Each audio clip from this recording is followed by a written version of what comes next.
నమస్తే, welcome to good health. Osteo ఆర్థరైటిస్తో బాధపడుతున్నారా? కీళ్ల నొప్పులు రాకుండా తీసుకోవాల్సిన జాగ్రత్తలేంటి? కీళ్ల నొప్పులకు హోమియోపతిలో ఎటువంటి చికిత్సలు అందుబాటులో ఉన్నాయో మనకి తెలియజేయడానికి హోమియోకేర్ ఇంటర్నేషనల్ డాక్టర్ సుధారాణి గారు మనతో పాటు స్టూడియోలో ఉన్నారు. నమస్తే మేడం. నమస్కారం అండి. సో ఫస్ట్లీ అసలు ఆస్టియో ఆర్థరైటిస్ ఎందుకు వస్తుంది అండ్ దీనివల్ల వచ్చే సిమ్టమ్స్ ఏంటంటారు? ఈ మధ్యకాలంలో చాలా మటుకు ప్రతి ఇంట్లో ఈ నొప్పులు బాధపడే వాళ్ళు చాలామంది ఉన్నారనమాట. అంటే మోకాళ్ళ నొప్పులు, మెడల నొప్పులు, నడుము నొప్పి, కాళ్ళు లాగుతున్నాయి, ఇట్లా చాలామందికి వస్తున్నాయి. ఇంతకుముందు అయితే నార్మల్గా 50 years 60 years దాటిన వాళ్ళకి ఇట్లా నొప్పులు అనేటివి వచ్చేటివి. కానీ ఈ మధ్యకాలంలో మనం గమనించుకుంటే మన చుట్టుపక్కల వాళ్ళకి కానీ మనకే లేదంటే ఇలా చూసినప్పుడు 30 years దాటినాయంటే ఈ మోకాల నొప్పులు, లేదంటే పాదాల నొప్పులు, మెడ నడుము నొప్పులు, కాళ్ళు గుంజడము, ఇవి తరచుగా చెప్పే ప్రాబ్లమ్స్ అనమాట. అయితే ఒక్కొక్కటి నేను ఈ ప్రాబ్లమ్స్ ఎందుకు వస్తాయి, దాని సొల్యూషన్ ఏంటనేది చెప్తాను. సో కామన్గా మాత్రం ఇప్పుడు ఫస్ట్ ఆస్టియో ఆర్థరైటిస్ అనేది చూసుకుంటే, ఆస్టియో ఆర్థరైటిస్ అనేది పెద్ద ఎముకలు అరుగుదల అనమాట. అరుగుదల అంటే ఏంటంటే ఎముకల మధ్య నుండే కార్టిలేజ్ అనే మృదుజాలము డీజనరేట్ అయిపోవడం, అరగడము, అండ్ ఎముకల మధ్య నుండే సైనోవియల్ ఫ్లూయిడ్ అనే జిగురు పదార్థం తగ్గిపోవడము.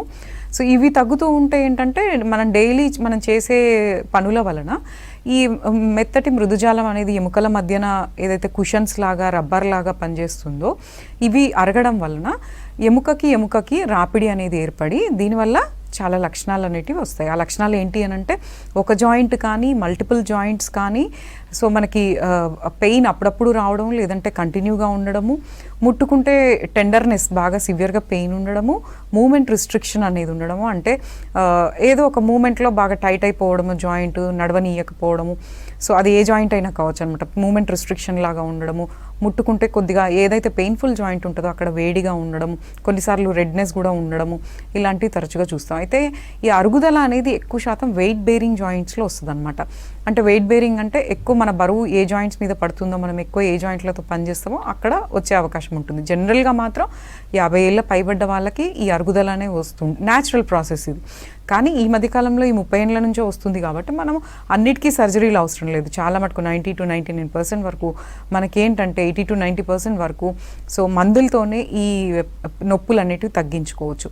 సో ఈ ఆస్టియో ఆర్థరైటిస్కి ముఖ్య కారణాలు ఏంటంటే వయసు ఒకటి, అండ్ మనం చేసే పనిని బట్టి మనం ఎక్కువ ఒకటే పొజిషన్లో కదలకుండా కూర్చోవడం, లేదంటే బాగా ఓవర్ స్ట్రెయిన్ అవ్వడము, లేదంటే చాలా రోజుల నుంచి మనం సరిగా డైట్ హ్యాబిట్స్ కరెక్ట్గా లేకపోవడం, ఆహారపు అలవాట్లు కరెక్ట్గా లేకపోవడం, పోషక విలువలు ఉండే పదార్థాలు తీసుకోకపోవడం, ఇంతకుముందు మనకి ఏమైనా దెబ్బలు, జర్కులు, దెబ్బలు, యాక్సిడెంట్లు ఇట్లాంటివి ఆ జాయింట్లకు దెబ్బలు తగలడం, పాత దెబ్బలు అనేటివి తగలడము, అండ్ బాగా వెయిట్ ఎక్కువగా ఉండడం, మన హైట్కి వెయిట్ అనేది బాగా ఎక్కువ అయిపోవడం.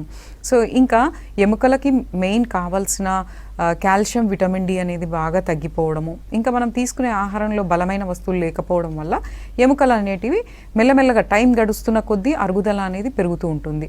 ఫస్ట్ మైల్డ్గా ఉంటాయి, పెయిన్ అప్పుడప్పుడు రావడము, లైట్గా సౌండ్ రావడం ఇట్లా ఉంటుంది.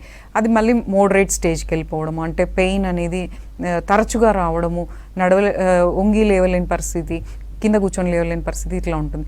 ఇక సివియర్గా ఉంటే మాత్రం ఇంకా అసలు కదలలేని పరిస్థితి, ఏదైనా ఒక సపోర్ట్తో మాత్రమే నడవగలిగే పరిస్థితి ఉంటుంది, ఒక్కొక్కసారి అది కూడా ఉండదు. సో ఈ పొజిషన్లో ఉన్న వాళ్ళకి ప్రతి ఒక్కరికి ఏంటంటే మీరు గమనించుకోవాలి, మీకు 2-3 వారాలను మించి ఒక జాయింట్ కానీ లేదంటే మల్టిపుల్ జాయింట్స్లో కానీ నొప్పి, లేదంటే స్టిఫ్నెస్, నొప్పి, మూమెంట్ రిస్ట్రిక్షను, ముట్టుకుంటే బాగా ఎక్కువ పెయిన్ ఉండడము, సౌండ్స్ రావడం జాయింట్లో నుంచి, ఇవన్నీ సిగ్నల్స్ అనమాట. ఇట్లా వస్తున్నాయంటే చిన్న వయసు వాళ్ళకైనా మీరు నెగ్లెక్ట్ చేయకండి. ఎర్లీ స్టేజెస్లో మనకు మెడికేషన్ అనేది తీసుకుంటే ఒక 3 నుంచి 6 వారాలలో జాయింట్లో ఏదైనా వాపు, ఇన్ఫ్లమేషన్, లేదంటే ఇంజురీ అలాంటివి ఏమైనా ఉంటే రిపేర్ అయ్యే అవకాశం ఉంటుంది. మందుతోనే అవి మళ్ళీ నార్మల్కి వచ్చే అవకాశం ఉంటుంది. అదే క్రానిక్ ప్రాబ్లం అంటే పెద్దవాళ్ళకి మనం చూస్తుంటాం, ఎన్నో ఏళ్ల నుంచి మోకాలు నొప్పులు, లేదంటే మెడలు నడుములు నొప్పులు, అరిగిపోయినాయి, వంగిపోతున్నారు, నడవలేకపోతున్నారు, కాళ్ళు వంకర బౌలెగ్స్ లాగా అయిపోతున్నాయి, వంకరలు పోతున్నాయి. ఇట్లా ఉన్నప్పుడు ఏంటంటే ప్రతి స్టేజ్కి మందులు అనేటివి ఉంటాయి. ఒక కోర్స్ లాగా మందులు వాడుకుంటూ ఉంటే డెఫినెట్గా ఈ ఎముకలు అనేటివి మళ్ళీ కొంత బలపడి ఆ ఎముకల మధ్య నుండే జిగురు న్యాచురల్గా మందులతోని కొంతవరకు ఇంప్రూవ్ అయ్యి ఆ మృదుజాలం కార్టిలేజ్ అనేది ఇంకా ఎక్కువ అరగకుండా చేసుకునే అవకాశం మనకి హోమియోపతి మెడిసిన్స్ ద్వారా ఉంది. డైట్ పరంగా చూసుకుంటే ఈ మోకాలు నొప్పులు చిన్న వయసైనా పెద్ద వయసైనా నొప్పులు వస్తున్నాయి, లేదంటే ఒక కాలు నొస్తుంది, లేదంటే 2 కాళ్ళు నొస్తున్నాయి, లేదంటే ఒక సైడ్కి ఒక పాయింట్లోనే నొస్తుంది, లేదంటే సౌండ్ వస్తుంది నడుస్తుంటే మెట్లెక్కి దిగుతుంటే ఒంగిలేస్తే అన్న వాళ్ళకి మనం ఏంటంటే ఈ తరచుగా ఈ ప్రాబ్లమ్ స్టార్ట్ అయిన వాళ్ళకి తొందరగా మనం ఏ స్ట్రెయిన్ అయినా బరువెత్తినా నడిచినా పరిగెత్తిన జంపింగ్ ఇలాంటివి ఎక్సర్సైజులు చేసిన జిమ్ బాగా ఎక్కువ బరువు పడే పనులు చేసిన స్ట్రెయిన్ అయ్యే పనులు చేసినా అక్కడ తొందరగా వాపు ఇన్ఫ్లమేషన్ అవ్వడము, సో డ్యామేజ్ అవ్వడము, జాయింట్ డ్యామేజ్ అవ్వడము డైలీ అవుతూ ఉంటుంది అనమాట. సో ఇలా కాకుండా ఉండాలి అంటే న్యాచురల్గా మందుతో పాటు మెడిసిన్స్ తీసుకుంటూ హోమియోపతి ట్రీట్మెంట్స్ అనేటివి సైడ్ ఎఫెక్ట్స్ లేని బ్యాడ్ ఎఫెక్ట్స్ లేని ట్రీట్మెంట్స్ అండ్ పత్యాలు లేని ట్రీట్మెంట్ అనమాట. ఈ మెడిసిన్ వాడుకుంటూ కొన్ని జాగ్రత్తలు ఆహారపు అలవాట్లలో ఈ నొప్పులు ఉన్న వాళ్ళు తీసుకోవాల్సిన జాగ్రత్తలు ఏంటంటే బేసికల్గా ఈ యాంటీ ఇన్ఫ్లమేటరీ ఫుడ్ తీసుకోవడము, ఒమేగా 3 ఫ్యాటీ యాసిడ్స్ ఉండే ఫుడ్స్ తీసుకోవడము, సో ఈ కాల్షియం విటమిన్ డి ఉండే ఫుడ్స్ తీసుకోవడం అనేది కొంతవరకు మీకు ఉపయోగపడుతుంది అనమాట. తొందరగా డిసీజ్ ప్రోగ్రెస్ కాకుండా చేస్తుంది.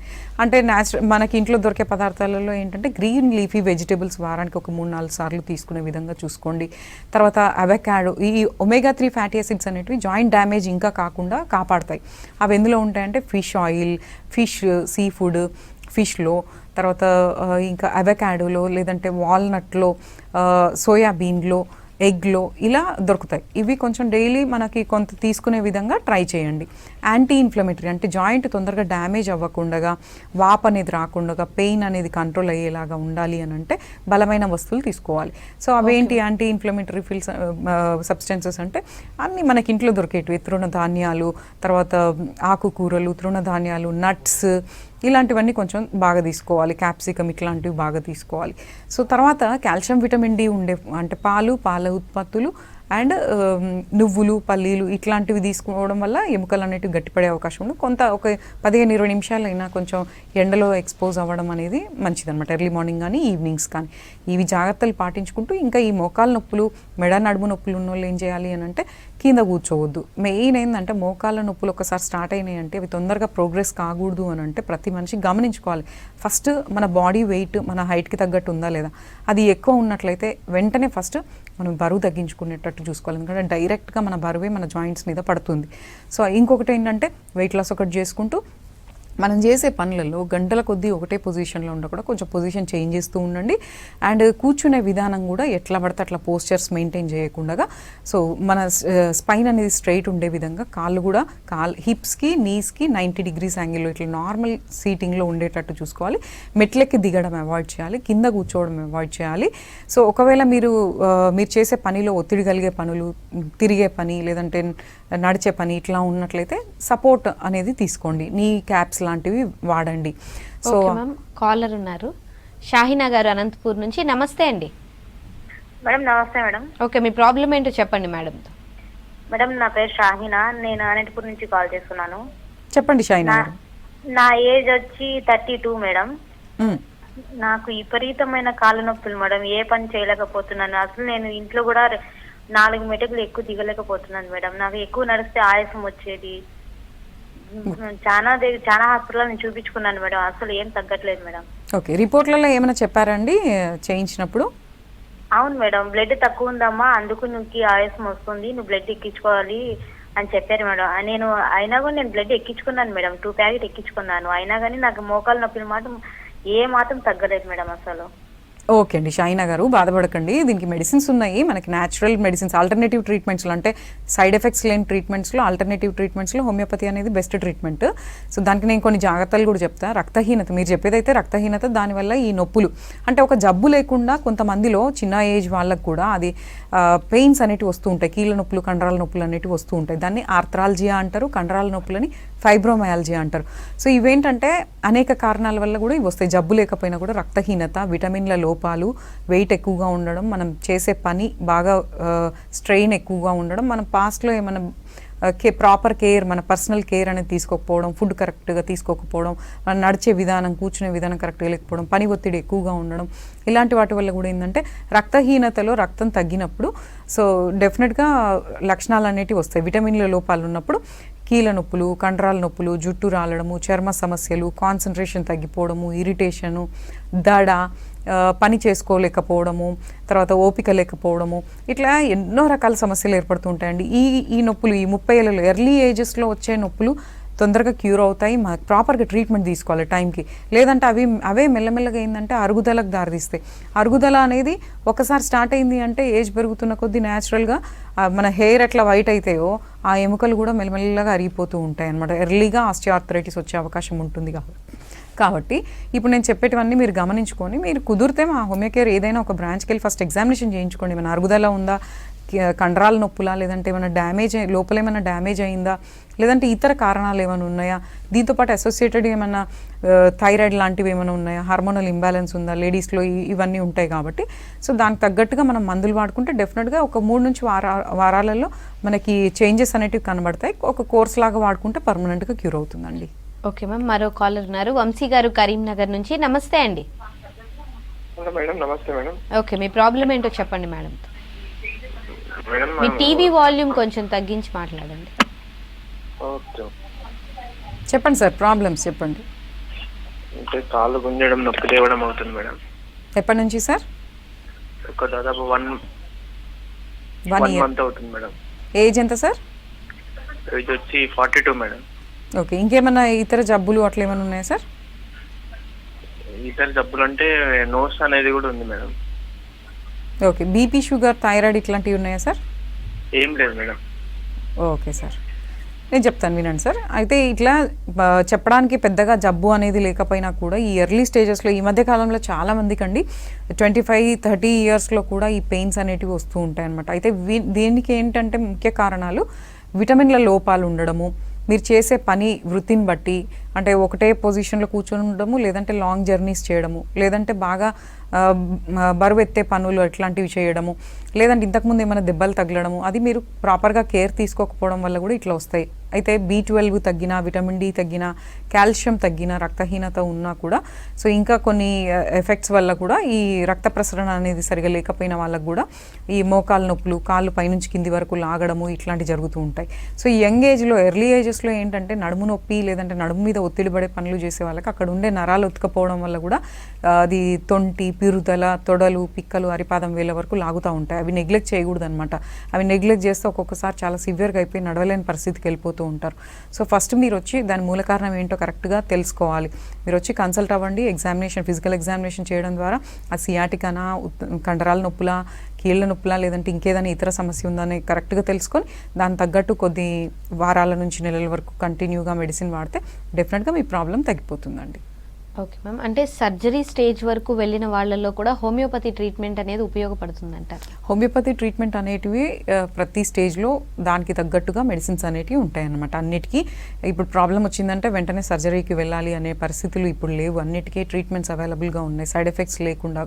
ఎందుకంటే హోమియోపతి మెడిసిన్స్లో కెమికల్స్ లేదంటే స్టీరాయిడ్స్ అట్లాంటివి ఉండవు. సో న్యాచురల్ రెమెడీస్ ఉంటాయి. దానివల్ల మీకు ఇమ్యూన్ సిస్టమ్ అనేది బ్యాలెన్స్ అవుతుంది, మెటబాలిజం ఇంప్రూవ్ అవుతుంది. దానివల్ల ఏంటంటే న్యాచురల్గా మీకు ఏ జాయింట్ అయితే అరిగిందో, అరుగుదలకు గురవుతుందో ఆ జాయింట్ రిపేర్ అవ్వడానికి యూజ్ అవుతుంది అనమాట. పెయిన్ రిలీఫ్ వస్తుంది, మూమెంట్ అనేది ఫ్రీ అవుతుంది, అండ్ మొబిలిటీ పెరుగుతుంది. దేనికైనా కూడా మందులతో పాటు మేము చెప్పే జాగ్రత్తలన్నిటి పాటించుకుంటే అది ఆర్థరైటిస్ అనే దాంట్లో 100కు పైగా రకాలు ఉన్నాయి. అందులో ఆస్టియోఆర్థరైటిస్ అనేది అరుగుదల. సో ఏ ఆర్థరైటిస్ అనేది కరెక్ట్గా తెలుసుకొని దాని మూల కారణం తెలుసుకొని ఎన్నాళ్ళ నుంచి ఉంది, ఎంత డ్యామేజ్ అయిందనే దాన్ని బట్టి ట్రీట్మెంట్స్ అనేవి ఉంటాయి. ఈ ట్రీట్మెంట్స్లో తినే మెడిసిన్, తాగే మెడిసిన్ ఉంటుంది. సో కాన్స్టిట్యూషనల్ ట్రీట్మెంట్ అనేది అవైలబుల్గా ఉంది. సో ఇన్స్టంట్ రిలీఫ్ అయ్యేటివి కూడా ఉంటాయి.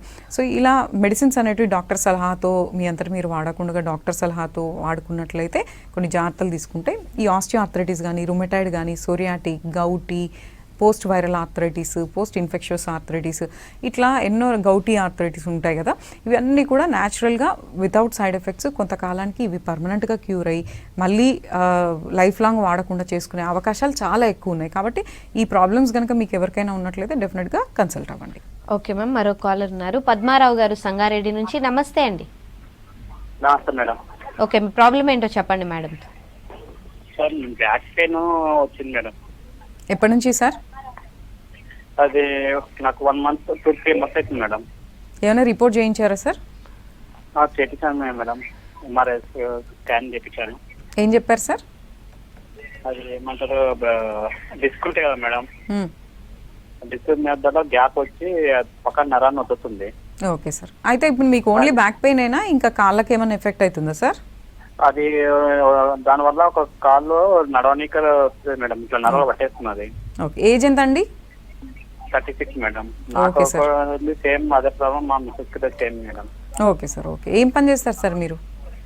నేను ఎలక్ట్రిషియన్ వర్క్ మేడం.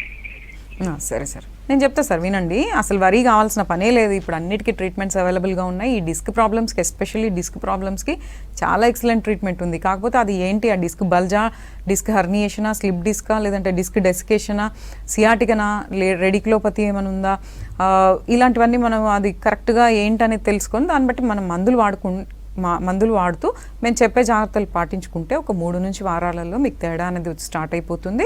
సో మేము చెప్పేటి జాగ్రత్తలు తీసుకుంటే డెఫినెట్గా మీకున్న ప్రాబ్లం పర్మనెంట్గా క్యూర్ అవుతుంది. అయితే మనకి ఏంటంటే సార్, ఈ మధ్యకాలంలో వెన్నుపూస సమస్యలు అనేవి కూడా ఇంతకుముందు ఓల్డ్ పీపుల్కి వచ్చేటి, వయసు పైబడ్డ వాళ్ళకి నడుము నొప్పి, మెడ నొప్పి, లేదంటే డిస్కులు అరిగిపోవడము, ఎండిపోవడం లాగా లోపల జిగురు ఎండిపోవడము, ఇట్లాంటివి జరుగుతూ ఉండేవి. కానీ ఇప్పుడు అట్లా లేదు సార్ పరిస్థితి. 25-20 ఏళ్ళు యంగ్స్టర్స్కి, 30 ఏళ్ళ వాళ్ళకి కూడా ఇట్లా బ్యాక్ పెయిన్, నెక్ పెయిన్ అనేటివి వస్తున్నాయి. అయితే ఇది ముఖ్య కారణాలు ఏంటంటే కాల్షియం, విటమిన్ డి తగ్గడము, ఇంజురీస్ మనకు తెలియకుండానే మన డైలీ లైఫ్లో మనం చేసే పనులను బట్టి ఏదైనా జర్క్ అవ్వడము, అన్ఈవెన్ మూమెంట్స్లో ఉండడం, మన పోస్చర్స్ కరెక్ట్గా లేకపోవడము, సడన్గా వెయిట్స్ లిఫ్ట్ చేయడం, సడన్గా వంగడము, లేవడము, తిరగడము, ఇట్లాంటి వెయిట్ లిఫ్టింగ్, మనం చేసే పనిని బట్టి లాంగ్ జర్నీస్ చేసే వాళ్ళకి, వెయిట్ లిఫ్టింగ్ చేసే వాళ్ళకి, వంగి లేసే వాళ్ళకి, కరెక్ట్గా ఆహారం, కరెక్ట్గా పోషక విలువలు ఉండే ఆహారం తీసుకొని వాళ్ళకి, లేదంటే వెయిట్ ఎక్కువ ఉండే వాళ్ళకి, మెడ మీద, నడుము మీద ఈ వర్టిబ్రే అనేటివి ఉంటాయి అనమాట, ఎముకలు ఉంటాయి. ఈ వెన్నుపూస అనేది మెడ నుంచి నడుము వరకు ఎముకలు ఉంటాయి. ఎముకల మధ్యన మెత్తటి ఎముకలు ఉంటాయి, వాటిని డిస్కులు అంటాము. ఈ డిస్కులు కూడా ఏంటంటే షాక్ అబ్జార్బర్స్ లాగా మన స్పైనల్ కార్డ్ డ్యామేజ్ కాకుండా అవి కాపాడతాయి అనమాట. మనం ఉంగి లేచినప్పుడు ఫ్లెక్సిబిలిటీ ఉంటుంది. అయితే ఈ కారణాల వల్ల ఏమవుతుందంటే మెడ దగ్గర ఎముకలు అరిగినా, డిస్కులు అరిగినా, అక్కడ డిస్క్ అనేది ఉబ్బినా, అందులో డిస్క్ కూడా ఎట్లుంటుందంటే ఈ మెత్తటి డిస్క్ మధ్యలో జెల్ లాగా ఉండి చుట్టూ యాన్యులర్ ఫైబ్రోసిస్ అనే మెటీరియల్ ఉంటుంది. అయితే ఎక్కువ దాని మీద పడాల్సిన దానికన్నా ఎక్కువ ఒత్తిడి పడ్డప్పుడు ఆ అవుటర్ లేయర్ అనేది క్రాక్ అవ్వడము, లేదంటే తెగడము, ఇట్లాంటి జరగడం వల్ల ఈ జెల్ లాంటి మెటీరియల్ బయటకు వచ్చేసి డిస్క్ హర్నియేషన్ అనేది అయ్యి అక్కడ వెన్నుపాము ఉంటుంది కాబట్టి ఆ నరాల మీద ఒత్తిడి పడుతుంది. సో ఇప్పుడు మెడకి ఎఫెక్ట్ అయిన వాళ్ళకి ఏమవుతుంది, డిస్క్ బల్జ్ కానీ, డిస్క్ ప్రొట్రూషన్, హర్నియేషన్ ఇట్లాంటివి ఉన్న వాళ్ళు, మెడ దగ్గర ఎఫెక్ట్ అయిన వాళ్ళకి చేతులు, ఛాతీ, భుజాలు, జబ్బలు, ఇది అప్పర్ బాడీకి ఎఫెక్ట్ అవుతుంది అనమాట. ఆ ఎఫెక్ట్ ఎట్లుంటుందంటే నొప్పి, నెక్ స్టిఫ్నెస్, నెక్ మూమెంట్ ఫ్రీగా లేకపోవడము, చేతులలో తిమిర్లు, మంటలు, మొద్దుబారడము, వేళ్ళల్లో, సో ఇట్లాంటివి అప్పుడప్పుడు ఉంటాయి. చెస్ట్ పెయిన్ లాగా రావడం, బ్యాక్ పట్టేయడం, జబ్బల మధ్యన నొప్పి, ఇట్లా వస్తుంటాయి. సేమ్ ఇదే డిస్క్ ప్రాబ్లమ్స్ అనేటివి, లేదంటే లుంబార్ స్పాండైలోసిస్ అరుగుదల, లేదంటే డిస్క్ ప్రాబ్లమ్స్ నడుము భాగంలో వచ్చిన వాళ్ళకి తొంటి, నడుము, పిరుదల, బటకేరియా, లేదంటే తొడలు, పిక్కలు, అరిపాదం వేళ్ళ వరకు ఒక తీగ లాగినట్టుగా, తెగిపోతుందేమో అన్నట్టుగా, ఒక షాక్ కొట్టినట్టుగా, అప్పుడప్పుడు జర్క్ అయినట్టుగా చాలా విపరీతమైన నొప్పి అనేది ఉంటుందన్నమాట. సో ఇట్లాంటి వాటి కొన్నిసార్లు ఏంటంటే ఇది కేర్ తీసుకోకుండా వదిలేస్తే ఆ డిస్క్ ప్రాబ్లం అనేది సివియర్గా అయిపోయి కంప్లీట్గా నరాలను బ్లాక్ చేసేసి అది ఒక్కొక్కసారి యూరిన్ అనేది ఆగకపోవడము, లేదంటే మోషన్ అనేది ఆగకపోవడం, లేదంటే కంప్లీట్గా ఆగిపోవడం, మన కంట్రోల్లో లేకపోవడం లాంటివి జరుగుతూ ఉంటాయి. కాలు అనేది పనిచేయకపోవడము, నడవలేని పరిస్థితి కావడము, కంప్లీట్ పెరలైజ్డ్ కండిషన్కి వెళ్ళిపోవడం లాంటివి జరుగుతూ ఉంటాయి. కాబట్టి ప్రతి స్టేజెస్కి మెడిసిన్స్ ఉన్నాయి. చాలా మంచి సక్సెస్ రేట్ ఉంది ఆర్థరైటిస్కి, ఆస్టియో ఆర్థరైటిస్కి, రుమటాయిడ్కి, ఇంకా ఇతర ఆర్థరైటిస్లకి, పాలీ ఆర్థరైటిస్, లేదంటే గౌటి, సొరియాటిక్, వీటికి, అండ్ ఎస్పెషల్లీ డిస్క్ ప్రాబ్లమ్స్కి చాలా స్పెషాలిటీ ట్రీట్మెంట్స్ ఉన్నాయి. సర్జరీస్ అవసరం లేకుండా ఓన్లీ మందులు తింటూ మేము చెప్పే జాగ్రత్తలు పాటించుకుంటే బ్యాక్ పెయిన్స్ న్యాచురల్గా క్యూర్ అవుతాయండి. ఓకే మ్యామ్, మరో కాలర్ ఉన్నారు, మల్లికార్జున్ గారు కడప నుంచి. నమస్తే అండి. నమస్తే మేడం. ఓకే, మీ ప్రాబ్లం ఏంటో చెప్పండి మేడం. మేడం ప్రాబ్లం వచ్చేసి C3, C5, C6 disc problem ఉంది మేడం. ఎప్పటి నుంచి సార్? సార్ ఎప్పటి నుంచి?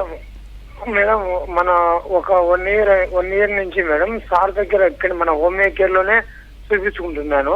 ఓకే. ట్రీట్మెంట్ అయితే రిజల్ట్ బ్రహ్మాండంగా ఉంది మేడం.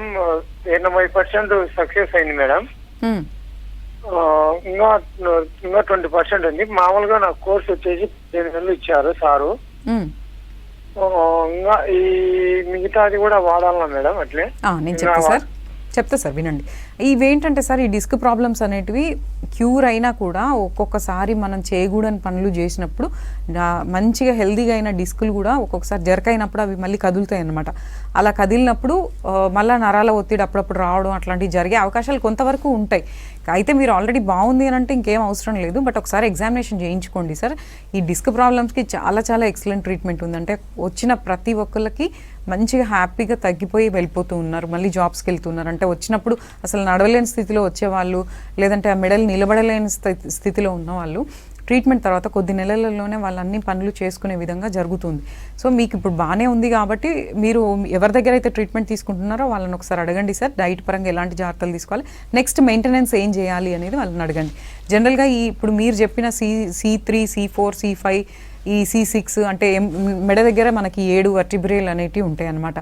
సో అక్కడ ఎఫెక్ట్ అయిన వాళ్ళకి ఏంటంటే చేయకూడని పనులు వచ్చేసి సార్, ఫోన్ని వంగి చూడడము, గంటలు స్క్రీన్ని చూడడము, కదలకుండా ఒకటే పొజిషన్లో ఉండడము, చేతులతో బరువు ఎక్కువగా లిఫ్ట్ చేయడము, హెవీ జిమ్ లేదంటే జర్కులు, ఇలాంటి పనులు కొద్దిగా అవాయిడ్ చేయండి సార్. ఇది చేస్తూ లైట్ ఎక్సర్సైజెస్ చేయండి మీరు. నెక్ ఎక్సర్సైజెస్ అంటే side movements, rotation, clockwise, anti clockwise, ఇవి మజిల్ స్ట్రెంథనింగ్ ఎక్సర్సైజెస్ అనేటివి చేసుకుంటూ సో మీరు బరువు పెరగకండి అండ్ లాంగ్ జర్నీస్ అవాయిడ్ చేయండి. ఇవి కొంత లిమిట్లో ఇవన్నీ జాగ్రత్తలు తీసుకుంటూ ఆకుకూరలు, కూరగాయలు, తృణధాన్యాలు, నట్స్, తర్వాత ఫిష్, సీ ఫుడ్ ఇలాంటివి తీసుకుంటూ మీరు మెడిసిన్ వాడుకుంటూ మీ డాక్టర్ని రెగ్యులర్ మీరు ఎక్కడైతే తీసుకుంటున్నారో వాళ్ళ సలహాను అడగని వాళ్ళు చెప్తారు. డిస్క్ ప్రాబ్లమ్స్కి చాలా ఎక్సలెంట్ పర్మనెంట్ క్యూర్ అనేది ఉందండి. ఓకే మ్యామ్, మరో కాలర్ ఉన్నారు, పెంటయ్య గారు సంగారెడ్డి నుంచి. నమస్తే అండి. నమస్కారం మేడం. ఓకే, మీ ప్రాబ్లం చెప్పండి మేడం. కాళ్ళ నొప్పులు ఉన్నాయి మేడం. ఎప్పటి నుంచి సార్? ఉన్నాయి మేడం, 4 సంవత్సరాలు అవుతుంది. మళ్ళీ కాళ్ళ నొప్పులు ఉన్నాయి, మోషన్ గట్రా ఫ్రీ అవ్వట్లేదు మేడం. కాళ్ళ నొప్పులు అంటే మోకాళ్ళ నొప్పుల పైనుంచి కింది వరకు కాలంతా లాగుతుంది? మోకాళ్ళ నొప్పులు. ఓకే, ఏజ్ ఎంత సార్? 55. ఇంకా బీపీ షుగర్లు ఉన్నాయి సార్? షుగర్ నార్మల్ ఉంది మేడం, బీపీ ఉంది. ఓకే సార్, అయితే ఏమైనా ఎక్స్రేలు ఇంతకుముందు ఇచ్చారా సార్? ఏమొచ్చింది సార్ అందులో? కాళ్ళ నొప్పులు ఉన్నాయని వచ్చింది. అవునా సార్? సరే సార్, నేను చెప్తాను సార్, వినండి. సరే, 55 ఏండ్లు ఉన్నాయి, మోకాళ్ళ నొప్పులు వస్తున్నాయి అంటే డెఫినెట్గా అక్కడ చాలా మటుకు ఆస్టియో ఆర్థరైటిస్ అంటే ఎముకల యొక్క అరుగుదల అనేది ఉంటుంది సార్ అక్కడ. సో ఇంకోటి వేరే కూడా ఉండే అవకాశం ఉంటుంది, లిగమెంటల్ టియరో లేదంటే మినిస్కల్ టియరో లేదంటే ఇంజురీసో, కండరాల నొప్పులు ఇలాంటివి కూడా ఉండవచ్చు. కొంతమందికి అసోసియేటెడ్గా మోకాళ్ళతో పాటు వెరికోజ్ వీన్స్ కూడా ఉంటాయి అనమాట. ఈ రెండు ఏ పెయినో అర్థం కాకుండా ఉంటుంది. సో అలాంటప్పుడు మీరు ఏం చేయాలంటే సార్, మీకు ఆల్రెడీ తెలిసింది కాబట్టి మీరు అట్లా డిలే చేసుకోకుండా ట్రీట్మెంట్స్ అనేటివి ఎర్లీ స్టేజెస్లో తీసుకుంటే ఆ ఎముకలు ఏవైతే అరుగుతున్నాయో అవి ఇంకా పూర్తిగా అరిగిపోకుండా మనం కాపాడుకోవచ్చు. ఎముకలు అనేటివి నొప్పి లేకుండా చేసుకోవచ్చు, మీ పనులన్నీ ఫ్రీగా చేసుకునేలాగా చేసుకోవచ్చు. దీనికి మనం ఇంట్లో తీసుకోవాల్సిన జాగ్రత్తలు అయితే మాత్రం కింద కూర్చొని లేవడం అవాయిడ్ చేయండి, మెట్లెక్కి దిగడం అవాయిడ్ చేయండి, వెయిట్ పెరగకండి, తీసుకునే ఆహారము మంచిగా బ్యాలెన్స్డ్ డైట్ అంటే వారంలో కంపల్సరీ మీకు ఆకుకూర, కూరగాయ, తృణధాన్యాలు, తర్వాత నట్స్ ఇవి ఉండేలాగా చూసుకోండి సార్.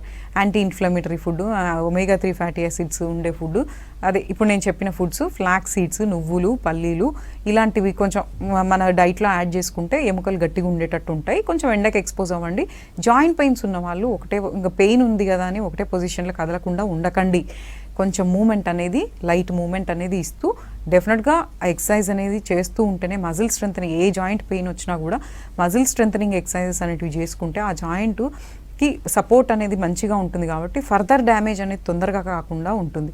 అయితే ఇప్పుడు నేను చెప్పినట్లుగానే డిస్క్ ప్రాబ్లమ్స్ కానీ, కాళ్ళ నొప్పులు కానీ, కాళ్ళు లాగుతున్నాయన్నా కానీ, ఆర్థరైటిస్, ఆర్థ్రాలజియా, ఫైబ్రోమయాలజియా, ఇంకా ఇంతకుముందు నేను చెప్పిన ఎన్నో రకాల ఆర్థరైటిస్లు ఉన్నాయన్నా కదా, వాటన్నిటికీ కూడా ప్రతి స్టేజ్ని, మైల్డ్ స్టేజ్ ఉన్నా, మోడరేట్ ఉన్నా, సివియర్ ఉన్నా, తర్వాత డిస్క్ బల్జ్, డిస్క్ హర్నియేషన్, తర్వాత సియాటికా, ఇలాంటి వాటి అన్నిటికీ కూడా మనకి చాలా మటుకు మందులతోనే 80 to 90% వరకు శాశ్వత పరిష్కారం దొరికే అవకాశం ఉంటుంది. కాబట్టి ఎర్లీ స్టేజెస్లో మీరు గమనించుకొని ఏదైనా జాయింట్ దగ్గర పెయిన్ వస్తున్నా, తిమ్మిరి, మంట, మొద్దుబారడం ఇట్లాంటివి వస్తున్నా కూడా వచ్చి కలవండి. దాని మూల కారణం తెలుసుకొని ప్రాపర్గా కాన్స్టిట్యూషనల్ ట్రీట్మెంట్ అనేది మందులే వాడుకుంటూ చెప్పే జాగ్రత్తలు పాటిస్తే డెఫినెట్గా ఈ పెయిన్స్ అన్నీ కూడా వితౌట్ సర్జరీ మందులతోనే క్యూర్ అవుతాయండి.